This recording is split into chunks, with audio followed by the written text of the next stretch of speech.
Day 81. Deuteronomy chapter 32, 33, 34, and Psalm chapter 91.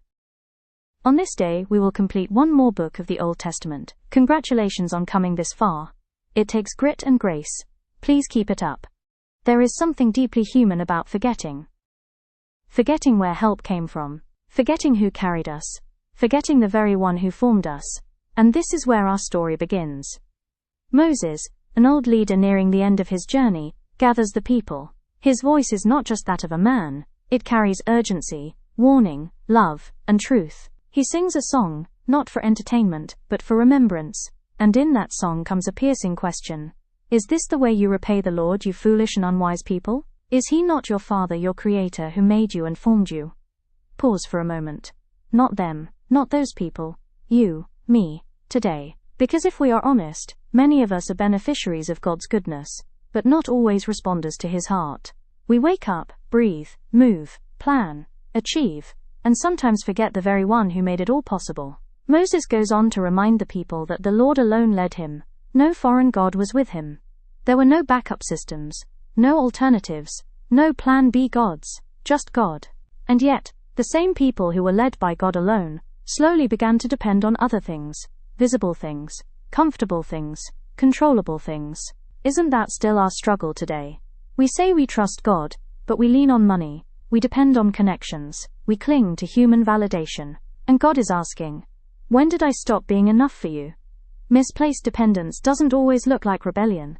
It often looks like subtle distraction. You may not bow to an idol, but you may prioritize everything else above God. And slowly, quietly, he becomes secondary. Then comes another whisper from this line. I said I would scatter them and erase their name, but I dreaded the taunt of the enemy. Yes, God is just. Yes, he disciplines. But he is also deeply concerned about his name and his relationship with his people. Even in anger, God remembers mercy. Even in correction, he considers redemption. So if you feel like you've gone too far, you haven't. God's discipline is not designed to destroy you. It's meant to restore you. Moses continues. For their rock is not like our rock, as even our enemies concede. So even outsiders can tell the difference. There is a stability, a confidence, a covering that comes from God that cannot be replicated. The question is, what is your rock? Because whatever you depend on will eventually be tested. Money fails, people disappoint, strength fades. But God? He remains. The story then takes a sobering turn. Moses climbs a mountain, not to conquer but to die. There on the mountain that you have climbed you will die, just as your brother Aaron died. Moses, faithful, chosen, used by God, was not exempt from consequences. You can be called by God and still be held accountable by God. But here's the beauty in this moment. Even though Moses would not enter the promised land, God still honored him. The scripture says, he buried him, but no one knows where his grave is. God himself buried Moses. What an intimate act. This tells us something deeply comforting. Even when your journey doesn't end the way you expected, God still honors your obedience. Your story is not wasted. Your effort is not ignored. Your faithfulness is seen.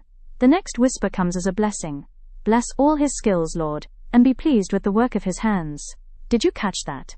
God is not just interested in your prayers. He cares about your skills, your work, your effort, your daily grind. Many people separate spirituality from productivity.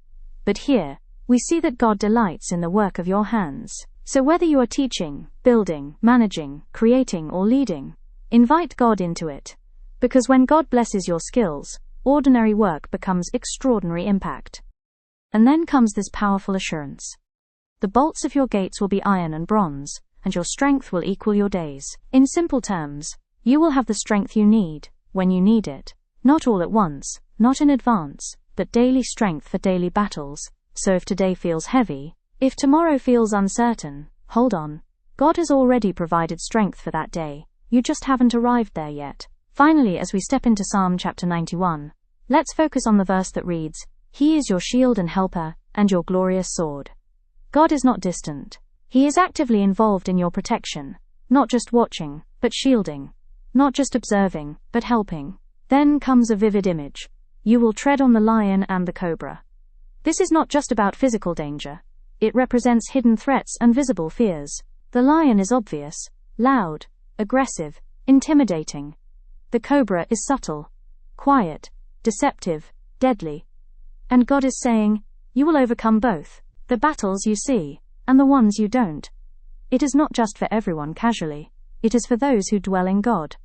Not visit, not occasionally check in, but dwell. Stay. Remain. Live there. Because proximity to God determines the level of protection you experience. And then comes the promise, with long life I will satisfy him and show him my salvation. Not just long life, but satisfied life. There's a difference. Many people live long, but empty, busy, but unfulfilled. God is offering something deeper, a life that is both long and meaningful. So what does all of this mean for you?